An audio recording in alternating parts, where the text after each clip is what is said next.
세상에 존재하는 놀라운 희소병 3가지. 첫 번째, 피부에 물이 닿으면 두드러기가 생기는 희귀한 병. 첫 아이를 낳고 갑작스럽게 물 알레르기를 앓게 된 영국 여성의 사연이 화제다. 첼은 피부에 물 한 방울만 닿아도 빨갛게 부어오르고 고통을 호소한다. 몸에 물이 닿으면 고통스러운 탓에 목욕은 2, 3분 안에 끝내야 하고 비가 오는 날은 밖에 나가지 못한다. 물 알레르기는 수성 두드러기라고 부르는데 전 세계에서 약 30명 정도만 가지고 있는 희귀 질환이다. 아직 정확한 증상의 원인을 찾지는 못했으나 물에 용해된 물질이 피부에 들어가 면역 반응을 일으킨 것으로 추정하고 있다. 물의 온도와 종류에 상관없이 물이 닿은 피부 부위는 빨갛게 부풀어 오르고 물집이 생긴다. 심지어 눈물을 흘려도 알레르기 증상이 나타난다. 물 알레르기를 겪는 한 소녀는 마치 피부를 사포로 긁는 것 같고 불에 타는 느낌이다라고 설명하기도 했다. 물을 마시는 것은 괜찮은 사람이 있지만 극소수는 차가운 수돗물을 마시면 알레르기 증상이 나타나기도 한다. 아직 명확한 치료법도 없다. 알레르기 반응이 생겼을 때 항히스타민제를 먹어서 일시적으로 증상을 완화하는 방법이 있지만 계속 먹으면 내성이 생겨 횟수를 조절해서 먹어야 한다. 물 알레르기가 있는 환자들은 최대한 물과 접촉을 피하고 샤워의 경우 차가운 물에 몇 분간 빠르게 씻는 등 생활 수칙을 지키며 살아가고 있다. 두 번째, 몸에서 철사가 자라는 희귀한 병. 인도네시아 깔리만탄 섬에 사는 40세 여인의 가슴과 배에서 철사가 자라고 있다. 맨 처음 철사가 나왔을 때는 대학생 시절 1991년부터였다고 한다. 어느 날 갑자기 배에서 나온 철사는 일주일이 지나면서 저절로 풀어졌다고 한다. 일주일 동안 10에서 20cm가 자라 나왔으며 최근 6개월 전부터는 철사가 계속 자라고 있다고 한다. 누르 여인은 평소 집에 있을 때 옷을 입지 않지만 손님이 오면 할 수 없이 옷을 입는다. 옷을 입었을 때 철사가 옷에 닿으면 온몸이 저리고 심한 통증을 느낀다고 했다. 항상 엎드려 옷이 철사에 안 닿도록 조심하며 또 의자에 앉을 때도 어깨를 매우 구부려 앉는다고 일간지는 전했다. 철사가 계속 자라나와 누르의 오빠가 그 철사를 잡아 당겨보았다. 그랬더니 철사가 오히려 몸속으로 더 들어가 버렸다고 한다. 엑스레이 촬영에서는 수십 개의 철사들이 누르의 뱃속에 있는 것을 확인할 수 있었다. 답답한 누르 여인은 수술도 해보았다. 4명의 전문의 의사가 수술을 할 때 오빠가 함께 수술을 지켜보았다고 했다. 의사들은 뱃속의 철사들이 마치 살아 움직이는 것처럼 이리저리 돌아다닌다고 했다. 철사 찾기가 힘들자 의사들은 자석을 이용하여 철사를 다 끄집어냈다. 하지만 수술한 지 일주일이 지나자 다시 철사가 자라났다고 한다.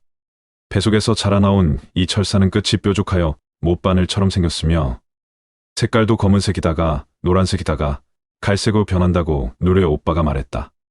철사들을 없애기 위해 누르는 여러 가지 방법을 써보았다. 수술은 물론이고 전통 약초도 먹어보고 이름난 점쟁이들을 찾아가 보았지만 아무 변화가 없었다고 했다. 그 여인은 독실한 이슬람교인이며 나는 남에게 저주받을 일도 하지 않았는데 왜 이런 고통을 받으며 살아야 하는가? 또 먹어도 변화도 없는 의사가 주는 약을 먹어야 하나 말아야 하나 하는 생각이 가득하다고 일간지에서는 밝혔다. 세 번째, 인도네시아 나무인간. 희소병으로 손과 발이 나무 뿌리처럼 변해 나무인간이란 별명을 얻은 인도네시아인 데데 꼬스와라 씨의 몸에 사마귀가 빠른 속도로 자라 다시 수술대에 올랐다고 관영 안타라 통신이 13일 보도했다. 데데는 온몸에 사마귀가 나무 껍질처럼 증식해 지난해 8차례 수술을 통해 13.2kg의 사마귀를 제거했으나 다시 온몸을 뒤덮은 사마귀로 인해 거동이 불편해져 전날 제거 수술을 받게 됐다.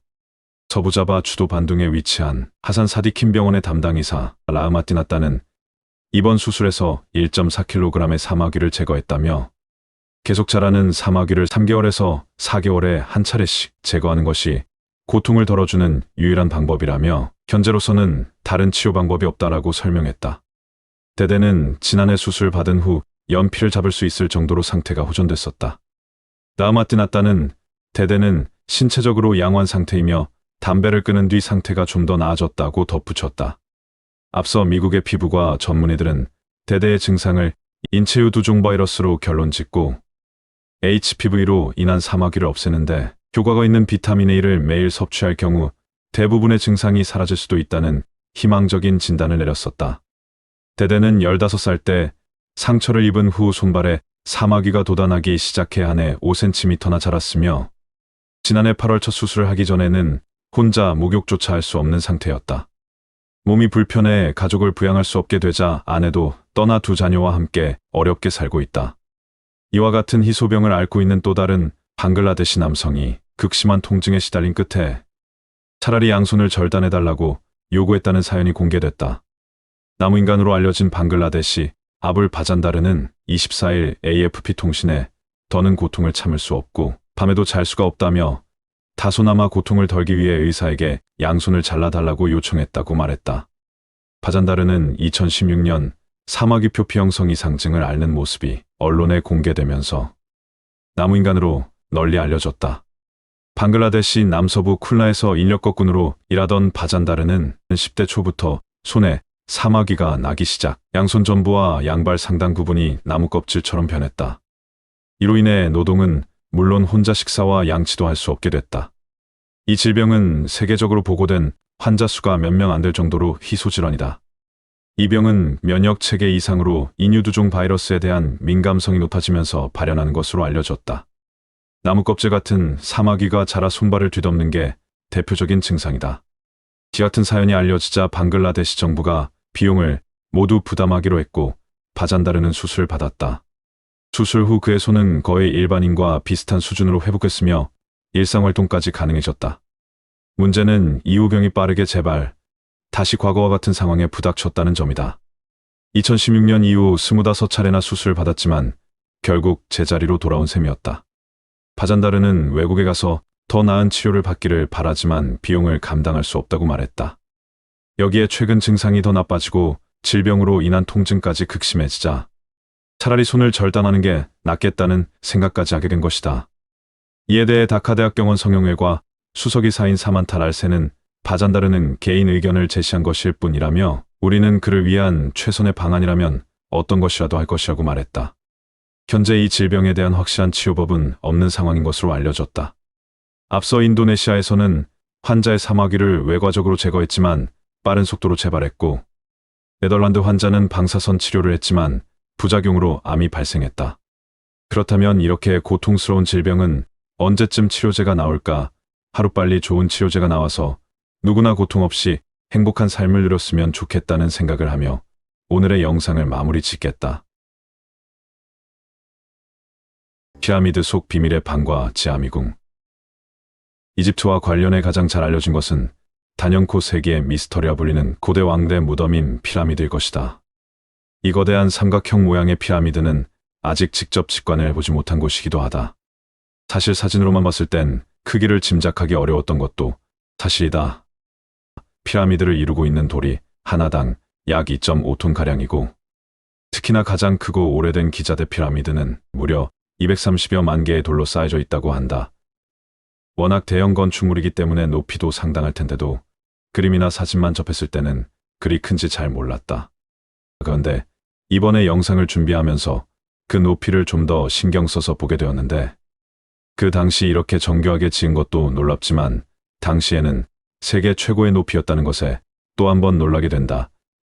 이 기자 대피라미드의 높이는 약 146.5m이고 1311년에 잉글랜드의 링컨 대성당이 세워지기 전까지 약 3800년간 세계에서 가장 높은 건축물이기도 하였다고 한다.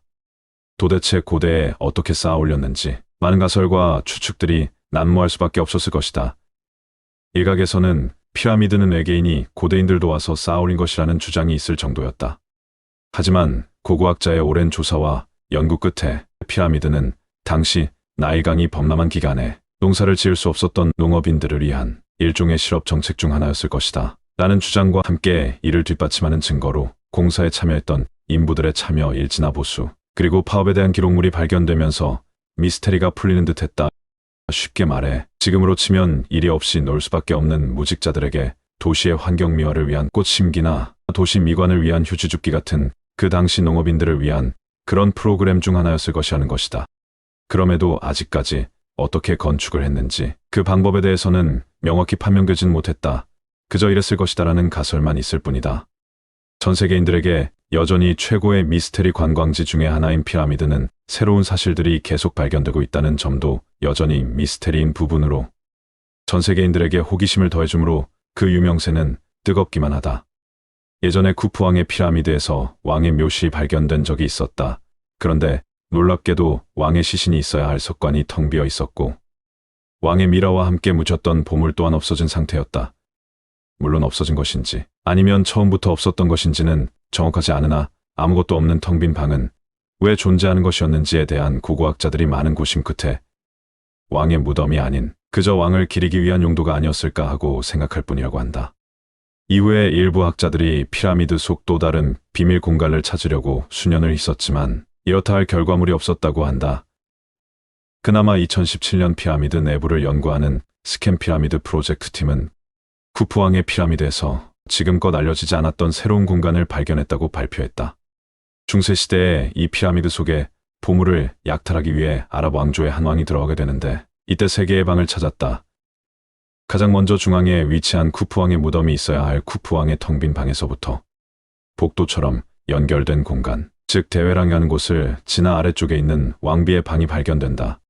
이후 새롭게 숨겨져 있던 공간을 찾아내게 되어 총 4개의 방을 찾아내게 된다.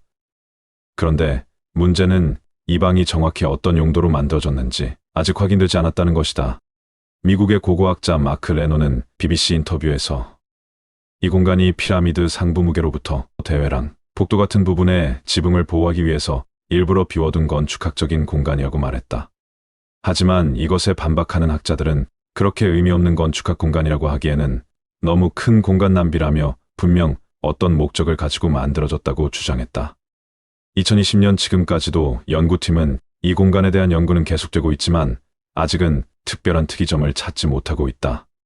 그런데 최근 이 비밀의 방에 대한 놀라운 주장이 있어 소개하겠다. 이집트 사막에 숨겨져 있는 거대한 지하미로, 즉 지하미궁의 존재 여부다. 미궁에 대하여는 영상을 만들었던 적도 있어 많은 관심을 가지고 있는 부분인데 오늘 영상을 만들면서 또다시 미궁에 대하여 짧게 소개하겠다. 지하미궁은 기원전 5세기 그리스의 역사가 헤로도토스가 역사서에서 처음 기술하기 시작했다. 그는 BC 448년 이집트 지역을 여행하게 되고 그때 거기에 대한 기록을 서술하게 되는데 내용에 따르면 모일이 호수에서 남쪽으로 약간 떨어진 악어의 도시 근처에 지하 미궁이 있는데 말로는 표현 못할 아주 훌륭한 건축물이었다라고 기록을 남겼다. 게다가 피라미드를 능가하는 엄청난 규모였다고 했으며 이 궁은 총 2층으로 이루어져 있고 약 3천여 개의 방이 있었으며 그 방들 중 반은 지하에 존재했으며 나머지 반은 지하 방의 위층 지상에 위치하고 있었다고 책에 기록하였다. 나는 2층에 있는 방들을 볼 수 있었지만 지하에 있는 것들은 왕들의 관과 신성한 악어들의 관이 안치되어 있어 외부인에게는 보여줄 수 없다고 했다. 지상에 있는 방들은 사람이 지었다고 믿기지 않은 만큼 엄청난 규모의 건축물로 이 궁 안에는 흰 대리석으로 둘러싸인 앞마당이 있고 이 궁의 끝에는 약 70여 미터에 이르는 피라미드가 서 있는데 거기에는 동물들의 형상이 새겨져 있다. 이 궁에서 지하 도시를 통해 피라미드 지하로 갈 수 있었다라고 헤로도토스는 기록했다. 너무도 세세한 묘사였기에 지어서 썼을 것이라는 생각은 감히 못한다고 많은 전문가들은 헤로도토스의 글을 신뢰했다. 헤로도토스의 저서 외에도 또 다른 유명 역사가들의 저서에서도 이 부분을 찾아볼 수 있는데 헤로도토스가 처음 그곳을 다녀온 지 400여 년이 흐른 BC 60년에서 57년경 이집트를 여행했던 그리스 역사가 디오도로스 또한 미궁에 대한 이야기를 남겼다. 다만 이번에는 엄청난 규모의 방들에 대한 이야기는 빠져 있었지만 방들이 미로처럼 되어 있어서 쉽게 출구를 찾을 수 없었다라는 이야기를 하고 있었는데 미궁에 대한 엄청나고 훌륭한 건축 기술에 대한 칭찬하는 내용이 기록되어 있었다. 또한 비슷한 시기에 이집트를 방문했던 그리스의 지리학자 스트라본의 저서에는 미궁 바로 옆에는 이것을 건설한 왕의 무덤이 있고 미궁은 안내원 없이 다닐 수 없을 만큼 크고 복잡하다고 했으며 모든 방의 천장이 하나의 돌로 이어져 있다고 했다.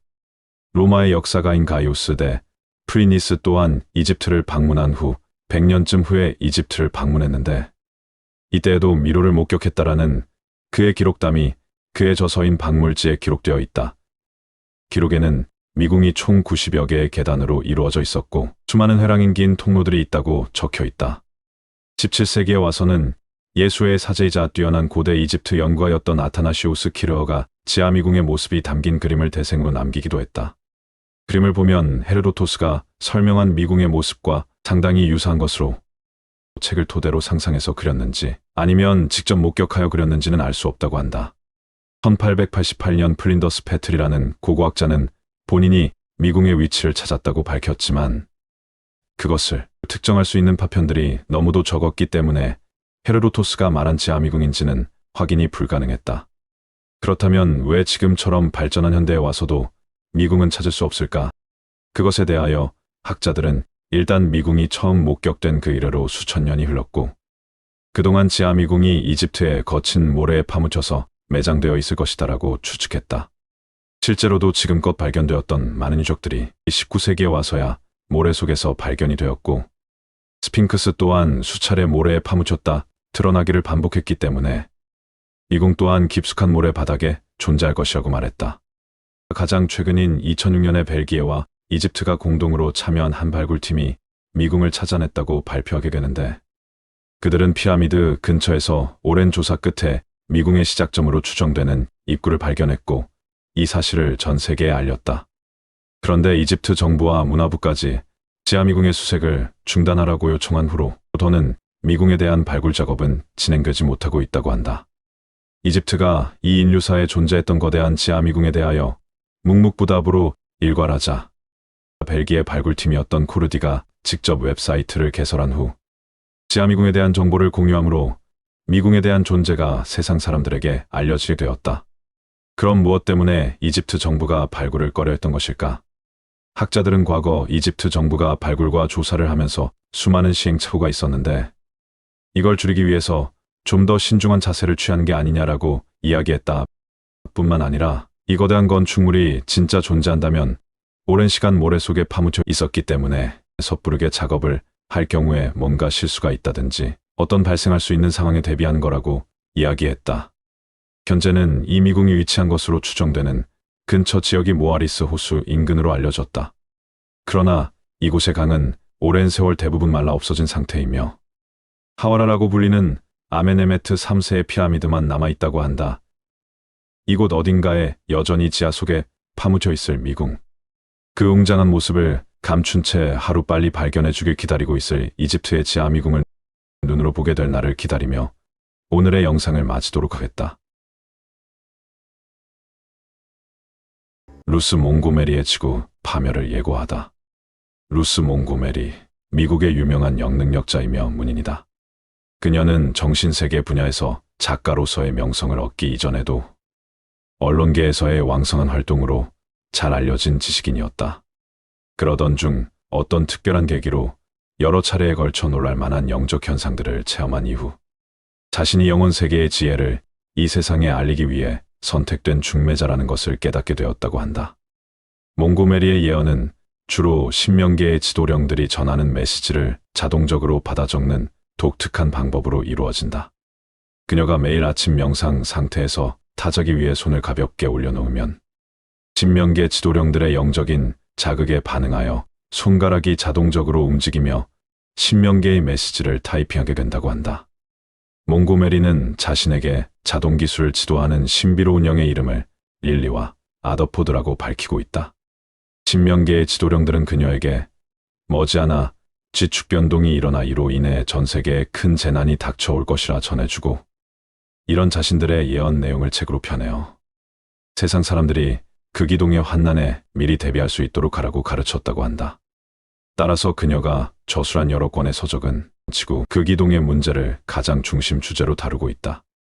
또한 21세기의 새 문명의 도래, 아틀란티스 대륙과 레무리아 대륙의 침몰에 대한 초고대 문명의 수수께끼, 그리고 4, 5의 세계, 현세와 내세, 영혼과 인간의 관계 등의 내용도 함께 언급해놓고 있다. 1960년대부터 1980년대 중반까지 15권이 넘는 저서를 펴낸 그녀는 심령 분야 및 지축 이동에 관련된 예언으로 미국을 대표하는 저명한 작가 중 한 명이 되었다.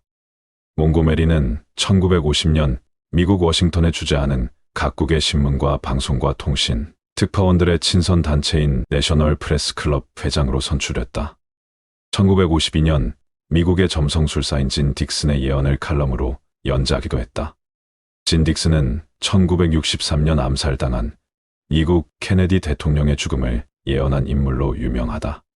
1960년대 후반 언론인을 그만두고 정신세계 분야에서 유명한 영능력자인 몽고메리는 현직 기자였던 1962년부터 사망하기 전인 1999년까지 17권의 저서를 펴냈다. 미국의 백악관과 국회의 사당을 비롯하여 독일, 아르헨티나, 이집트, 구소련, 폴란드, 쿠바 등 전 세계 취재 현장을 누빈 저명한 저널리스트였던 루스 몽고메리는 초자연적이고 심령적인 정신세계 분야에서 명성을 얻게 되면서 영능력자로서 삶을 살다 2001년 미국의 플로리다 나폴리 자택에서 사망했다. 그렇다면 그녀가 예언했던 지축이동설과 관련하여 좀 더 소개하도록 하겠다. 몽고메리의 지도령은 그 기동의 철학적 의미를 이렇게 명쾌하게 전해주고 있다. 지구는 진화의 단계에 있다. 그 기동은 지구 성숙의 연장선상에서 일어나는 것이다. 지구의 그 기동은 자연 섭리로서 지구 자체의 정화를 위한 필연적 과정이기 때문이다. 지축 변동은 피할 수 없으며 그 변동은 인간이 만들어낸 공해와 탐욕스런 영혼을 지구에서 깨끗이 쓸어내기 위해서는 꼭 필요한 과정이다. 지구의 그 기동과 더불어 지상에 우리를 에워싸고 있는 야수성과 탐욕이 말끔히 청소될 것이며 인간 본성의 고결함이 드러나 새로운 차원의 문명이 번영하게 된다. 그때에는 음성이나 화상으로 의사를 전달하기보다는 영적인 방법으로 상호교류할 것이다. 즉, 그때는 텔레파시로 소통하는 시대가 도래한다. 몽고메리의 지도령은 또한 그 기동 직전의 시간대를 인간이 어떻게 활용하느냐에 따라 미래의 삶의 방향이 정해진다고 강조하고 있다. 이는 많은 예언가들이 주장하는 시간의 흐름이 언제든지 달라질 수 있음을 의미한다. 좋은 방향으로 흘러간다면 불행한 사건이나 사고를 예언했지만 얼마든지 비껴갈 수 있다는 말인 것이다.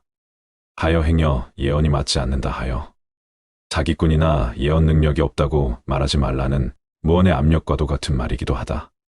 어쨌거나 몽고메리 또한 인간이 어떻게 살아가는가에 따라 미래의 방향이 좌우된다고 하니 무조건 정해진 미래는 아니라는 말이다. 이어서 지축변화에 따른 대격변에 대하여 계속 이어가겠다. 불언간 들이닥칠 대변국은 지상 인간계만의 개벽이 아니라 천상 신명계와 우주 자연계까지, 즉 천지인 3개의 우주 질서가 근본적으로 재편되는 총체적 대개벽이다. 지구 그 기동을 대비하기 위해 유사일의 전례가 없을 정도로 신명계의 고급 영들이 천상에서 인간계로 내려오고 있다고 몽고메리는 전해주고 있다.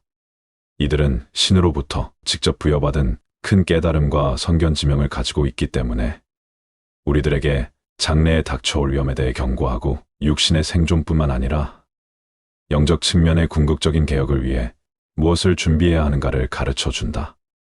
이로 미루어 보건대 천상의 영계에서는 이미 오래전부터 지구 그 기동의 환난을 대비하기 위해 분주히 서둘러 왔음을 알 수 있다. 몽고메리는 그 기동으로 인한 심한 기상이변은 점점 더 심해질 것이며 폭설, 폭풍, 홍수 등이 자주 발생하고 기온도 더욱 불규칙하게 변한다. 실제적인 지축 이동 전에 비록 짧은 순간이지만 두 가지의 특별한 경고가 있게 된다.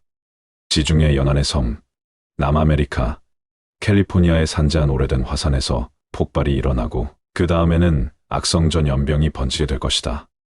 그 이후로 지구 대부분의 지역에서 짧게 전율하는 진동이 발생하고 북미, 아시아, 그리고 남아메리카의 광범위한 지역에서 유사일에 일찍이 없었던 커다란 해일이 일어날 것이다.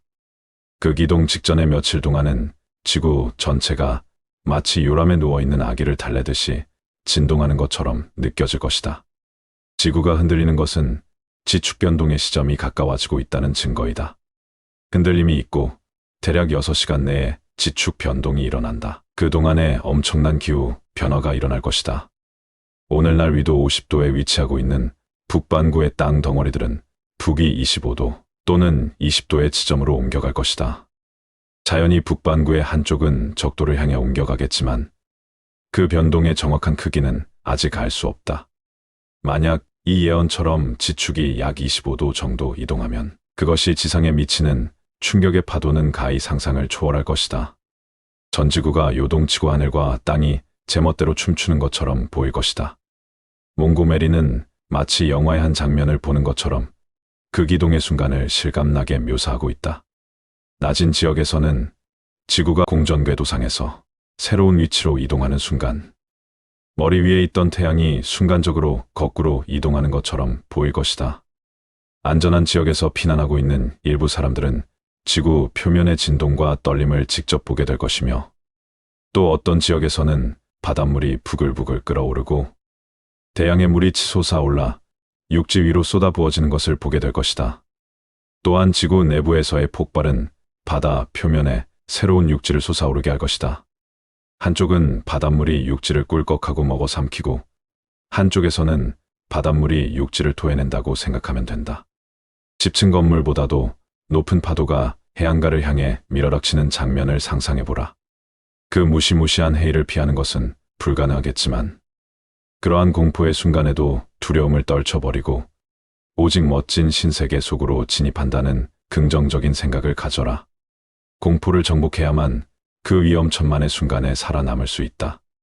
바다에서 멀리 떨어진 내륙 지역에서는 사나운 바람이 대지를 가로질러 윙윙거릴 것이다.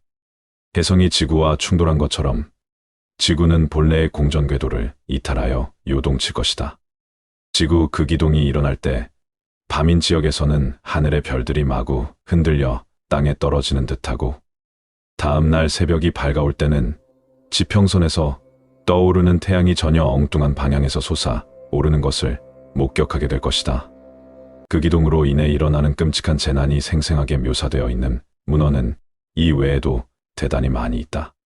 노스트라다무스, 케이시, 스칼리온 등이 전한 여러 예언들과 성경, 불경 등의 종교 경전, 그리고 아메리카 인디언의 일족인 호피족의 신화, 이 밖에도 세계 도처에서 전승되어 내려오는 신화 등에서도 다가오는 천지의 벽에 대한 생생한 메시지들을 확인할 수 있다. 일례로 신약성서 요한계시록을 살펴보자. 해가 총담같이 검어지며 온 달이 피같이 되며 하늘의 별들이 무화과 나무가 대풍에 흔들려 선 과실이 떨어지는 것 같이 땅에 떨어지며, 하늘은 종이줄이 말리는 것처럼 떠나가고 각 산과 각 섬이 제자리에서 옮기움에 6장 12절에서 14절. 약 2000여 년 전에 요한이 계시받은 이 내용과 몽고메리 여사가 우리에게 전해주고 있는 메시지는 그 내용이 매우 유사함을 느낄 수 있다. 그 기동이 일어나면 순간적으로 극심한 기상이변이 발생한다. 사람, 동물, 새, 나무 등 수많은 생명체들이 갑자기 얼어 죽기도 할 것이며, 반대로 어떤 곳은 대기가 후끈후끈 달아오르기도 할 것이다. 또한 대도시일수록 전기, 수도, 가스 등의 대부분의 기반 시설이 파괴되어 철저한 고립무원의 유령의 도시로 변해버리고 말 것이다. 지난 1995년 1월에 발생했던 일본 고베 대지진을 연상해보면 그 참상을 가히 짐작할 수 있으리라. 뉴욕시는 물 밑으로 사라져 버릴 것이다. 아틀란티스 대륙이 다시 떠오르는데, 이때 미국의 동부의 한 바다 밑에 땅이 융기하여 그 아랫부분이 아틀란티스의 끝부분이 될 것이다. 플로리다 지역은 대부분이 가라앉아 점점이 떠있는 섬 지대로 바뀔 것이다. 텍사스 지역을 포함한 대서양과 멕시코만을 접하고 있는 남쪽 지역은 극적으로 변할 것이다. 서부 지역은 캘리포니아 일대가 격렬한 파도 속으로 사라질 것이며, 오데오의 일부 지역은 바다가 되어 버릴 것이다. 워싱턴 DC는 황폐화되지만 완전히 파괴되지는 않는다. 대부분의 다른 해안의 행락지는 사라지는 데 반해 버지니아 해안 지역은 유달리 안전할 것이다. 미국의 동부와 서부, 영국, 남아시아 그리고 유럽의 전 지역이 아틀란티스 대륙의 융기로 물이 범람하게 되고, 레무리아 대륙의 일부가 태평양에 솟아오르게 된다. 그리고 하와이는 바다 속으로 미끄러져 들어간다. 그때 이 지역들은 더 차가운 기후로 변화하는 반면, 러시아, 유럽, 캐나다, 북부 지역의 얼어붙은 불모지는 따뜻하고 습기 있는 땅으로 바뀌어 농경지가 되고, 또한 동물들이 살아가기에 적당한 넓은 땅이 생긴다. 안전한 지역은 일반적으로 해안 지방에서 멀리 떨어진 곳이 될 것이다. 화산은 멕시코, 중미, 그리고 어디에서나 폭발할 것이므로 안전한 지역을 정확하게 예측하는 것은 어려운 일이다. 유럽은 구불구불한 해안선을 따라 많은 지역의 작은 항구와 저지대가 많아 문제가 있다. 스칸디나비아 반도는 더욱 넓어질 것이다. 영국은 바다 밑으로 사라질 것이며 네덜란드와 그 인근 해안 지역도 사라질 것이다. 러시아와 중국 북부 지역은 안전할 것이며 남반구 대륙의 일부 지역은 육지가 훨씬 넓어질 것이다. 새로운 남극은 남아메리카의 남쪽 부분이 될 것이며 새로운 북극은 태평양의 어느 곳이 될 것인데 정확한 위치를 지적하기는 어렵다. 그런데 그 기동의 환난으로부터 살아남은 사람이 모두 새 세상을 맞이하는 것은 결코 아니다. 그 기동을 전후하여 전 세계를 강타하는 초급성 괴질이 창궐하기 때문이다. 인류는 그 기동의 환난과 더불어 이 가공스런 괴질을 극복해야만 비로소 새 하늘, 새 땅에서 새 문명을 건설하는 새 사람으로 새로 태어날 수 있다. 몽고메리는 미래 인류의 생활상을 비교적 소상히 전해주고 있다. 그 기동 후에는 과거에 신으로 숭배되던 우수한 영혼들이 지구에 돌아와 살아남은 사람들이 신세계의 새 질서에 적응할 수 있도록 도울 것이라고 한다. 그 기동 후 펼쳐지는 신시대는 인간 정신이 맑고 고결했던 초기 아틀란티스 시대 이래 최상의 기쁨과 행복의 시대가 될 것이다. 그 기동의 시연기를 겪고 살아남은 사람들은 오늘날의 인간과는 다른 신체 구조를 가질 것이며 투쟁과 증오에서 해방되며 서로서로가 잘 되기를 도와주면서 절대자에게 순종하며 살아갈 것이다. 새로운 인류는 평화를 추구하고 영적인 성숙을 위해서 매진할 것이다. 새 시대의 사람들은 죽음 후의 생명의 존재 의미를 깨닫고 물질로 되어 있든 에테르체로 되어 있든 그것은 단지 진동 수준의 차이뿐이란 것을 깨닫는다. 두 영역 물질계와 에테르계 즉 인간계와 영혼계 사이의 의사소통 장벽도 사라질 것이다. 이처럼 루즈 몽고베리에게 영으로 찾아와 그 기동과 그에 따른 천지개벽에 대하여 자세히 알려주었다는 신비로운 영의 이름인 릴리와 아더포드의 예언은 과연 언제 이루어지게 될까? 다행히 좋은 흐름의 영향으로 커다란 환란은 비껴가고 좋은 세상이 빨리 찾아왔으면 좋겠다는 바람을 하며 오늘의 영상은 이만 마치도록 하겠다. 늘 부족한 영상 잊지 않고 시청해 주신 모든 분들에게 거듭 감사드리며 건강과 더불어 늘 행복한 일들만 가득하시길 바라겠다.